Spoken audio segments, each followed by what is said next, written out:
এই যে দাবি আপনারা কি জন্য আসছেন বা কেন আসছেন, আপনাদের দাবিটা কি এটা কি বলেন? আজ আমরা 13টি বছর ধরে প্রতিবন্ধী স্কুল চালাচ্ছি, কোনো স্কুলগুলো আমরা কোনো ক্রু খুঁজতে পারতেছি না। আমরা আজ বিনা বেতনে স্বেচ্ছায় আজকে আমার 13টা বছর থেকে স্কুল চালাইতেছি। আজকে এখন আমরা যে আন্দোলনে আসছি, আমরা স্বীকৃতি প্লাস এমপিও, যতদিন পর্যন্ত স্বীকৃতি প্লাস এমপিও হবে না ততদিন আমরা এই মাঠ ছাড়বো না। আমাদের এক দাবি আমরা স্বীকৃতি এবং প্লাস এমপিও চাই।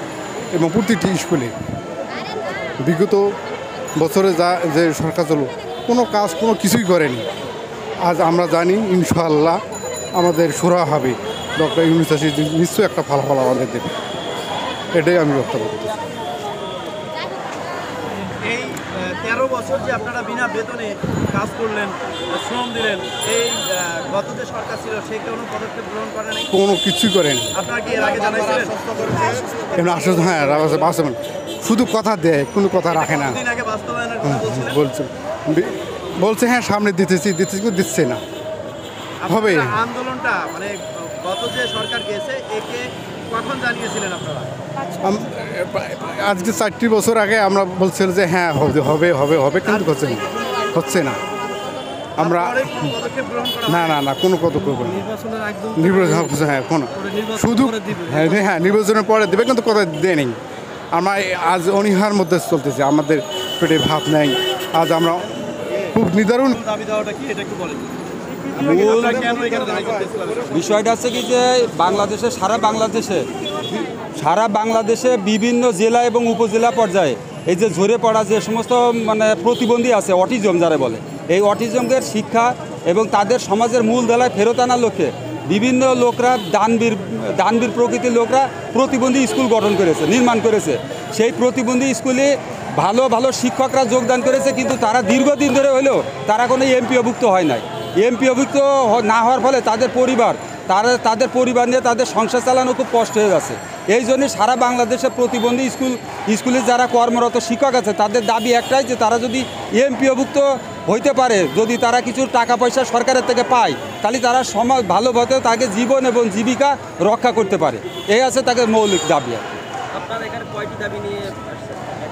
আমাদের দাবি একটাই, যে প্রতিবন্ধী স্কুলে যারা স্বীকৃতি দিতে হবে এবং তাদের এমপিওভুক্ত করতে হবে, এবং এই দাবিটা বহু পুরনো দাবি।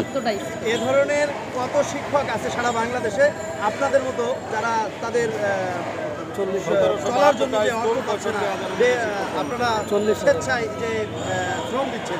প্রায় স্বেচ্ছায় প্রায় 40,000 শিক্ষক বর্তমানে, কেউ বিএসসি পাস, কেউ বিএ পাস, হ্যাঁ এরকম ধরনের শিক্ষিত লোক, এমএ পাসও আছে, এবং তার সংখ্যা প্রায় 40,000, এবং স্কুলের সংখ্যা 1700-র উপরে স্কুল আছে, এই 1772, এবং এই স্কুলগুলোকে এমপিওভুক্ত করতে হবে, সরকারের স্বীকৃতি দিতে হবে।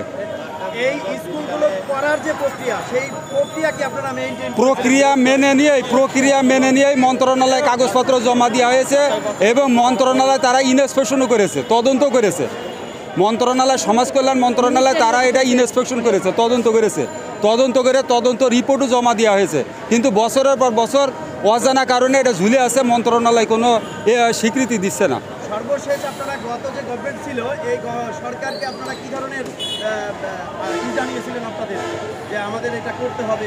এই সরকারের আমলে 2022 সালেও সরকারের সাথে বসা হয়েছে, এই জুন মাসও এরকম আমরা প্রেস ক্লাবে মিটিং করে আমাদের যে দাবি দেওয়া আছে, যে বিভিন্ন স্কুল যেগুলো আছে স্কুলগুলো স্বীকৃতি দিতে হবে, এবং স্কুলে যে সমস্ত কর্মরত যে সমস্ত শিক্ষক আছে তাদেরকে এমপিওভুক্ত করতে হবে, এবং এই দাবি সরকারের যারা সচিব পর্যায়ের মানুষজন আছে, কর্মকর্তা আছে, তারা কিন্তু বলেছে পর্যায়ক্রমে দেওয়া হবে, কিন্তু এই পর্যায়ক্রমে শেষ হয় না। এই আশ্বাসই চলতেছে, বছরের পর বছর আশ্বাস দিয়ে চলছে।